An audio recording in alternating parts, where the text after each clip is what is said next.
present. Our team.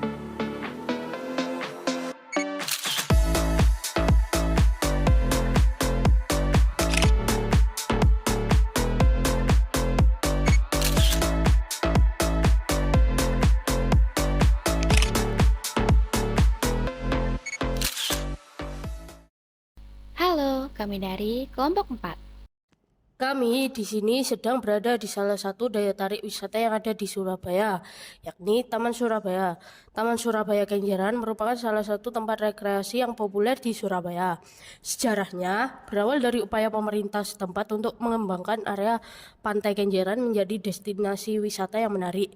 Taman ini memiliki pantai yang indah dan dilengkapi dengan berbagai fasilitas, seperti area bermain anak dan beberapa fasilitas yang dapat digunakan untuk berolahraga, serta terdapat area lapangan yang dapat digunakan untuk mengadakan suatu event.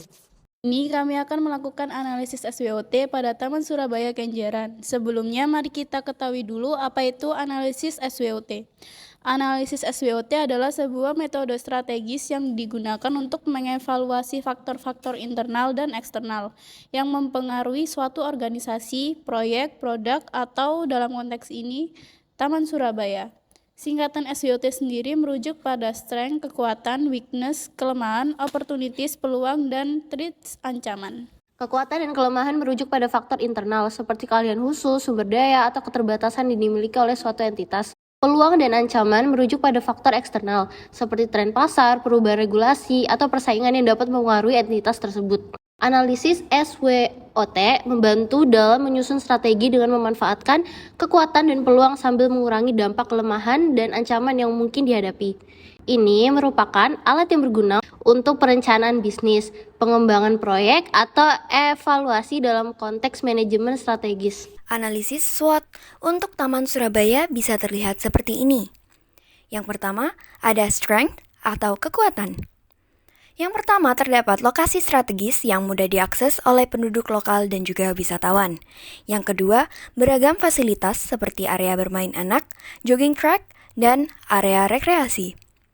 Yang ketiga, keanekaragaman tumbuhan dan keindahan alamnya. Yang keempat, terdapat kuliner lokal yang otentik di dekat area taman.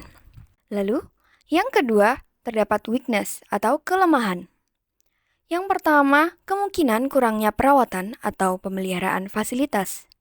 Yang kedua, kurangnya inovasi atau pengembangan untuk menarik lebih banyak pengunjung. Yang ketiga, tempat parkir yang tidak memadai. Kemudian, terdapat analisis yang ketiga, yakni opportunities atau peluang.